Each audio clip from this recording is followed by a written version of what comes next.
Hi, I'm Christopher Priest, writer of something. What am I writer of? Oh, Marvel Knights, The World to Come, and Vampirella, and Sonia Reborn. And you are watching SplashPages. Hey everybody, welcome back to Terrific Con. I cannot say how excited I am that we have an absolute legend here. We have the one, the only Mr. Christopher Priest. Sir, how are you doing?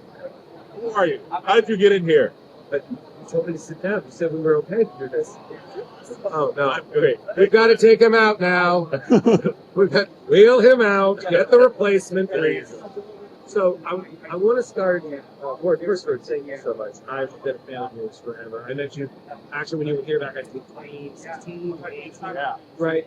And I remember I mentioned that I finally read all of the as I work on Black Panther due to my public library. That, you know, like, have them in libraries? So I remember that conversation. yeah. That's so sad. You have to look in the library. So no wonder they're cutting the funding there. Oh my God, no.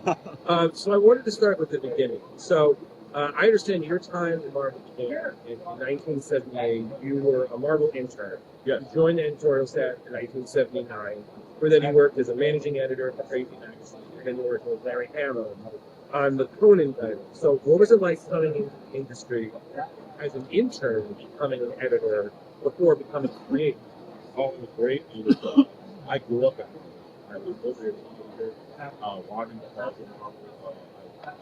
Catching coffee for Stanley, Jim Shooter, Ledwin, Marv Wolfman was there, Jay Thomas was the head of Rich Severs was the art director Right. just all the legends of the business were working with. Right. Right. Sparky the intern, right? Sparky the Xerox kid, a little black kid on roller skates. It's really very creative, and I feel very blessed about it. Have you retired the roller skates, or do you ever put on skates right now? I think I still have those same exact skates that I bought when I was 15. They're up in the attic. I haven't had a chance to use them lately, but I love roller skating. I used to skate like 2 or 3 times a week. Yeah, that's fantastic. I bet you should have been on ice. Well, no, I never learned how to ice skate, but I was one of those guys that worked like the roller disco, and you skate backwards and forwards and over and all that stuff, and spin around. That was cool. Wow, who knew? And I think Shooter was like, you're going to fall, and I just snickered. I'm like, fall? You don't fall.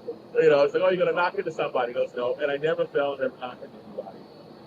And I was skating right by the president of the company, Jim Dalton, and I skated right past them, and they wouldn't even blink, But if you're a good skater, you don't blink. Well, this explains a lot about why I know.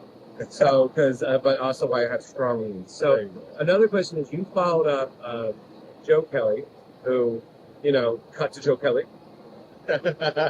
He's right there. He glared at me, glad. It's okay, we're both wearing fine. So you pulled up on Joe's work at Deadpool, and it's been said you were someone who continued kind of to reinforcing Deadpool's habit of breaking the fourth wall. So how hard was it kind of to find your voice within the character, especially as some of what's been described as his core characteristics were still being established?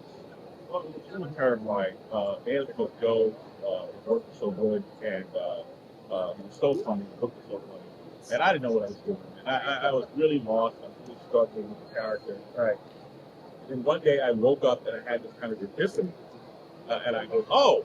And I went and I stopped and I called my editor, and I said, Mike, I called him up and said, Deadpool. He goes, yeah. And he goes, he's an idiot. He goes, yeah, he's an idiot. I went, oh, now I get it. He said, you see, they train you as a writer, they train you to never put your character in a compromise, to never put Batman in a position where he can be ridiculed or made fun of. Right. All those rules go out the window when you talk about Deadpool. Of course. But I didn't know that at first. But once I got it, that I could humiliate this character, I went, okay, and I think that led to like him becoming Thor briefly, and to some of the other ideas that came along after that. and then we're off to the races. So Absolutely. I mean, I remember, I think one of the best moments in that was you just had all of Joe's work and you just put it in a can and lit it on fire. I was like, nope, we're done. Or even you speak Batman, I think you had like a mock Batman introduction. You had like the bat coming in, and then in the next panel, it's just the skeleton. He had eaten it. It was like, I have learned nothing of this experience. I will not improve nor be better. I need to get stronger windows so this thing doesn't happen again. So that was, like, yeah, your sense of humor with that is just fantastic. So once I figured the character once it was like that. Yeah. So speaking of absolute hilarious, then Quantum and Woody. I love it because I believe it started because editor Fabian Messiasa had reached out to you and said, I want to do a buddy, like kind of a buddy story, kind of like what you did with Power Man and Iron Fist. And you were like, okay, but I want to use MP Bright as the artist. And MP was like, all right, but I think you should make one of these characters Caucasian. And then you were like, okay, there's a very popular movie right now called Why Men Can't Jump. I'm basically going to do that. I'm going to have Snipes and Woody Harrelson. And when anyone in the characters literally is Woody, his name is Woody, he was like, I don't care about code names. Code names are dumb. Exactly. What the hell? So working on that, what was that like working with MD for 17 issues? And then you came back to the story Right. 20 years later, like nothing, you know? So what was that? How did that come up? Except the What guys was that were like? older and fat. Yes. So what was that like? All right, so just a minor correction. So Fabian wanted something like Power Man Iron Fist, and he called me up and said, well, it occurred to me, why not just call the guys who did Power Man Iron Fist? Right. So he reached out to me first, you know, that I kind of sold it to Mark, and it was Mark's idea. He said, okay, you know, we'll do this, but Mark was tired of the black guy always being like, right, you know, or always being sort of like the wild and crazy character, right? You know, so he wanted the black character to have a little bit more dignity, Right. and I was like, okay, so his idea kind of switched over, Right. So and basically, make the white character, because, you know, Iron Fist is always kind of very straight and very straight guy. You know, so we make the white character the guy, and the black character the guy. And then I based the black guy on my neighbor, he was an Air Force captain. And you know, we kind of went from there. And Woody was just kind of Woody House. Right? So anyway, that's pretty much how that came. And the dynamic between Panther and Woody was pretty much the same dynamic as it was hang on a second. Hey guys, can you guys make a little room because people are trying? Yeah, thanks. The dynamic between Panther and Woody was essentially the same dynamic between Mark and Lisa. Right. You know, that we were all basically two guys who love each other who can't get along. Right. Of course, you know, and that was kind of where every month I would send Mark a script, and then I would get the phone call from Mark, and you know, oh, Jim, this is terrible. You know, he hated everything. He hated every word I wrote. You know, I'm not even sure why you say it in the book, but you know, there wasn't a single story that Mark didn't. God rest his soul. You know, but that was kind of how it all came together. no, that like I said, the book was hilarious. And then reading it 20 years later, I was like, they're still essentially the same people. And I was like, it was just, this is what people are. Older and fatter. Yeah, older and fatter, but still, I was like, no, still the same knuckleheads. So now, I will admit it was a bit of a challenge to try to think of something to ask you that hasn't been talked about regarding Black Panther. I mean, so many people have basically considered it. Again, you are in the top of Stanley and Decker, Don McGregor, and then you as well. Just among these are the best stories. Like if people are like, oh, what's their Black Panther? Read this. Like get the character. So something I didn't know is that you really, when you were in the work, you wanted to really focus on T'Challa, not as a super, but as a mono. He is sovereign ruler of this technologically advanced, independent nation. He's one of the most powerful people. What's that political implication? Absolutely, exactly. And you're influenced by Chris Claremont, Frank Miller, what they did. So you were like, I need to put in moral influence. I need to put in political complexes. You know, for instance, you had it where T'Challa, you read it, where T'Challa had only been in Avengers. It's fine. You know, it's like, you are a growing threat. I need to make sure you will never get problems with Wakanda. And if you are, I have a fail-safe that I can just put in place to neutralize you. Kind of like Batman having the... Batman's kind of like us. Oh, They sorry. stole that from I'm us. sorry. I'm sorry. That whole, like, Batman has a tendency for everything. They stole it. Okay, I'm sorry. The record is straight now, so just make sure you get that correct on Wikipedia. So I love knowing that you basically kind of used everything as a political satire, like the West Wing was kind of a nice inspiration. So I thinking of that, I'm like, wow, like I didn't think about that, and I was like, wow, that again, I know it's super ego. Well, actually, I had never seen the West Wing. Oh, I saw the West Wing months later, and I was like, oh, that's pretty cool. You know, so yeah, people kept telling me, well, it's kind of like the West Wing. What? The West Wing? You know. I'm in the East Wing, not in the West Wing. So, Yeah. Hang on a second. This. Oh, I'm sorry. Yeah. You're better at this than me. You want to sit up there? But no, like it was. Something else that edited. No, you're good, buddy. Don't worry. But I have to say, like, it was fantastic. I even loved that you had your stories tying into an issue of the Forum you had written like ages ago. Oh, the Old West story. Yeah, that was. Yeah. And I was just like, I kept trying to revive that whole universe. Like, I wanted to do a whole series about that. I pitched it several times to Marvel, and Marvel was like, yeah, get out of here. You know, but I had this whole Old West story where Pietro, the Quicksilver, gets lost in their version of the Speed Force. right, Loses his memory, ends up in that Western right. environment there, and encounters some sort of problem to be dealt with. Right. And here's Two Gun Kid and Ross Yeah, Kid, yeah. all those guys there. Right. Marvel's like, Now, people don't do westerns, and yet Jonah Hex is still somehow alive. yeah. You're like, sit. You know, it's like, you know what, I'm not. But I mean, and then again, you have you're back. You know, the world's to come, and you have the characters. You're pushing the story, and it's fantastic. Just rereading it.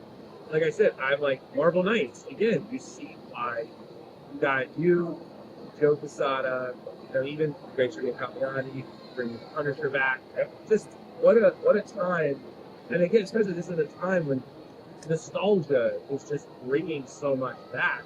But you guys are not just like, oh, we're just gonna play it safe and then hit the dots. Like you're pushing, and it's just it's just so great to see, you know, taking in a new direction and whatnot. So I just want to say, like, I'm loving every issue. Well, I appreciate that. This project has been years in the making. So it being released now is kind of serendipitous. Right. People, I read comments online, it's like, oh, so obviously some commentary on the current political situation. Right. Or this has something to do with, who's that guy in the Black Panther, the Black Panther. Oh my God.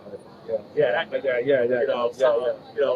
It has nothing to do with any of that. Right. Because it was written a long time ago. Right. In order for us to be commenting on any of that, we would have had to have this written and drawn in the last 6 months. Jokes on it, not that fast. Okay, not that fast.